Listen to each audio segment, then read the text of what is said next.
Lumian ne parvenait pas à comprendre cela, mais il ne s'y attardait pas non plus. Il retroussa ses manches, découvrant son bras droit, et le coupa avec la lame Fallon Mercury. Un bref instant d'engourdissement fut suivi d'une douleur familière, mais il ne broncha pas.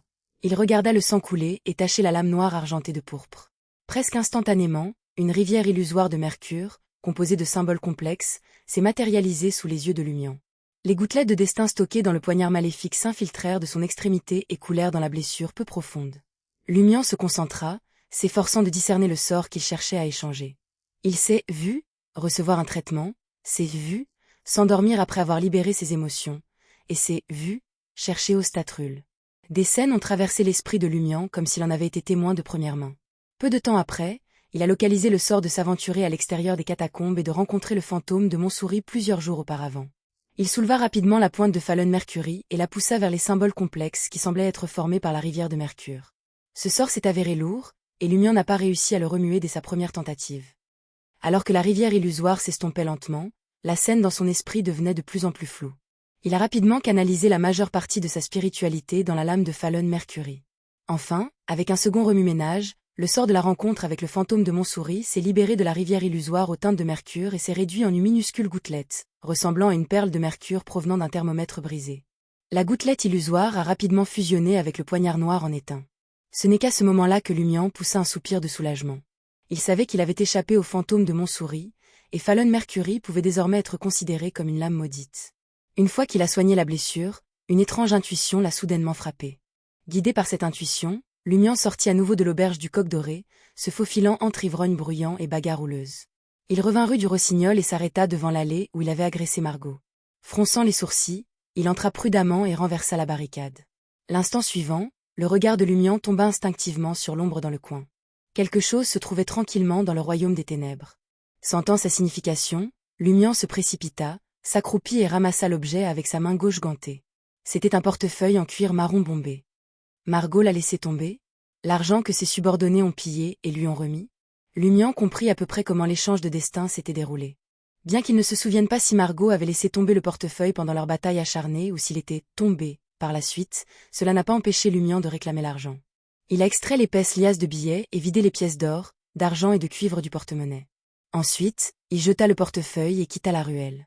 De retour à l'auberge du Coq Doré chambre 207, Lumian alluma la lampe au carbure et compta méticuleusement sa nouvelle fortune. Au total, il avait acquis 1265 verles d'or et 15 copets. La plupart étaient des billets d'une valeur de 10 verles d'or ou moins. Il n'y avait qu'un seul billet de 2 cents verles d'or, un billet de 100 verles d'or et 2 billets de 50 verles d'or. Quelques louis d'or étaient également présents.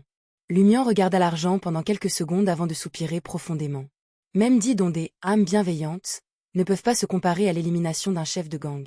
Naturellement, tout l'argent n'appartenait pas à Margot. Il le gardait simplement pour le poison Spurmob. Lumian attrapa une pile de petits billets s'élevant à 200 verles d'or et quitta la salle 207 en montant les escaliers. En moins d'une minute, il atteint le 4e étage et s'arrête devant la salle 8. Il se souvient que Margot s'était rendue à l'auberge du Coq Doré en soirée pour récupérer la majeure partie de l'argent d'une prostituée sans permis nommé étant. À l'époque, l'un des subordonnés de Margot devait être aux commandes, mais l'argent a finalement fini en possession de Margot. Sans frapper, Lumian s'accroupit et glissa la pile de billets à travers l'interstice sous la porte. Il se redressa rapidement, se tourna vers les escaliers et disparut dans le couloir sombre. Lumian a dormi jusqu'à 6 heures lorsque la cloche de la cathédrale a sonné. Il avait dormi profondément la nuit précédente, ayant l'impression que la potion provoquée avait été quelque peu digérée. Dans la matinée, je chercherai Ostatrul et je verrai si Monsieur K a répondu.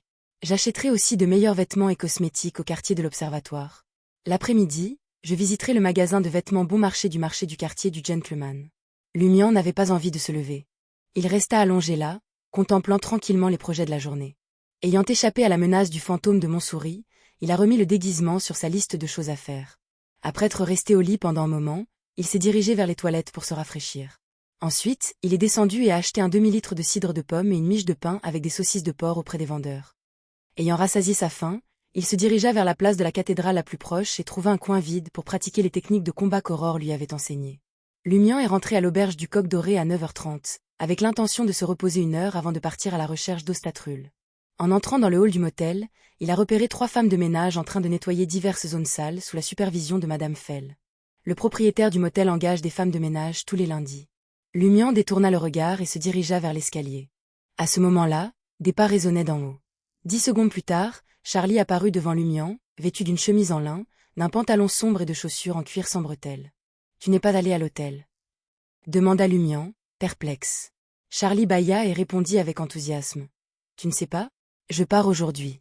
Nous pouvons prendre un jour de congé par semaine et choisir le jour que nous voulons. » Lumian rit. « Est-ce que ce jour de congé entraîne une réduction de votre salaire mensuel, de Madame Alice ?» Charlie sourit timidement. Elle a ses propres engagements sociaux. Alors qu'ils discutaient, une odeur nauséabonde s'est échappée de la porte. Rure et Michel, petits, échevelés et aux cheveux gris, sont entrés dans l'hôtel. « Vous n'êtes pas allés à la gare de la locomotive à vapeur. » Charlie les salua chaleureusement. Rure s'est approché d'eux en premier, puis a maintenu une distance respectueuse. « Le quartier du marché est un peu chaotique aujourd'hui. Nous prévoyons de nous reposer une journée. »« Que s'est-il passé ?» demanda Lumian, curieusement. Rure baissa instinctivement la voix. Margot du Poison Spurmob est morte. De nombreux gangsters recherchent quelqu'un. D'autres gangs pourraient les affronter à tout moment. De nombreux policiers sont également présents. Margot est morte? Lâcha Charlie, étonné. Il venait de penser que ce type méritait de mourir hier, et maintenant il était mort? Rure hocha gravement la tête. J'ai entendu plusieurs personnes en parler. Soupir, nous ne pouvons pas gagner d'argent aujourd'hui. Son épouse, Madame Michel, le console. Si on ne sort pas, on n'est pas obligé de déjeuner. On peut économiser de l'argent. Avant que Lumian ne puisse s'enquérir de la situation à l'extérieur, Charlie, sortant de sa stupeur, se retourna et se précipita à l'étage. Les yeux de Lumian clignotèrent alors qu'il le suivait. Bruit, bruit sourd, bruit sourd. Charlie monta rapidement au 4e étage et sprinta jusqu'à la salle 8. Prenant une profonde inspiration, il claqua la porte en bois. Qui est-ce? Une voix féminine légèrement rauque émergea de l'intérieur. Charlie annonça son nom à haute voix. N'ai-je pas dit que je suis en congé le matin? De retour dans l'après-midi. Rappelez-vous, dit Verle Codor. Pas de réduction cette fois-ci, répondit la voix féminine avec impatience en ouvrant la porte. C'était la première rencontre de Lumian avec la femme nommée Étang. Ses cheveux blonds tombaient sur ses épaules, ses yeux de même couleur méfiants et son visage gravé d'appréhension. Elle semblait avoir 23 ou 24 ans, avec une apparence moyenne qui ne pouvait être qualifiée que de délicate. Son visage et ses vêtements étaient propres et sa robe rouge exposait une généreuse étendue de peau claire sur sa poitrine. Charlie a informé Étang avec enthousiasme. Le saviez-vous? Margot est morte. Il est vraiment mort. Étang le regarda, abasourdi. Après quelques secondes, sa voix légèrement rauque devint aiguë. Est-ce que ce diable est vraiment mort? C'est vrai. Charlie hocha la tête sans hésitation. Vous pouvez enfin échapper à ce diable. Vous pouvez enfin vivre comme une personne normale. Étang regarda autour de lui, hébété, observant les yeux inexpressifs de Lumian et le visage animé de Charlie. Il est mort? Il est mort. Murmura-t-elle en pensant à l'argent qui était mystérieusement apparu dans sa chambre. Alors qu'elle commençait à croire que Margot était bel et bien morte, sa vision se brouilla. Les larmes coulaient sur ses joues. Elle ne put s'empêcher de s'accroupir et d'enfouir son visage dans ses bras. Ses sanglots s'intensifièrent, devenant de plus en plus incontrôlables. À ce moment-là, des pas résonnaient dans l'escalier. Lumian tourna la tête et vit un jeune homme vêtu d'une chemise blanche, d'un manteau et d'une veste noire s'approcher. Derrière lui se trouvaient les 3 voyous de Margot.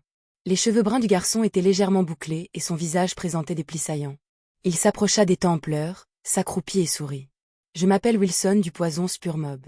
À partir d'aujourd'hui, je prendrai soin de toi au nom de Margot. L'expression excitée de Charlie se figea. Les cris d'Étang s'arrêtèrent brusquement. Levant lentement son visage strié de larmes, elle vit le sourire de Wilson et l'ombre projetée par son corps. L'ombre était si dense qu'elle ne pouvait pas être dissipée. Lumian observa tranquillement, la tête imperceptiblement relevée. Sur le chemin du 1er étage, Charlie, resté longtemps silencieux, ne put s'empêcher de demander « La souffrance des pauvres n'a-t-elle vraiment pas de fin ?» J'aime quelque chose qu'Aurore lit à écrire, répondit Lumian, le visage inexpressif. Parfois, ce n'est pas nous qui sommes en faute, mais le monde entier. Dès qu'il eut fini de parler, 3 personnes surgirent du 1er étage. Il s'agissait de policiers en uniforme noir, gilet noir, chemise blanche et bottes en cuir sans bretelles. L'officier de 1,85 m menant le groupe a jeté un coup d'œil à Charlie et Lumian et s'est soudainement arrêté dans son élan. Appuyant sur l'arme à sa taille, il a demandé d'une voix grave « Charlie Cole ?» Charlie était abasourdi. « C'est moi, officier. Qu'est-ce qu'il y a ?» L'agent a fait signe à ses collègues et a sorti des menottes en acier. Alors que ses 2 collègues encerclaient Charlie, il dit avec une expression sérieuse « Vous êtes soupçonné de meurtre. Nous vous arrêtons. » Meurtre. Le visage de Charlie exprimait le choc, la peur et la confusion. Lumian haussa les sourcils de surprise. Alors que l'agent menottait Charlie avec l'aide de son collègue, il l'informa. Madame Alice est morte.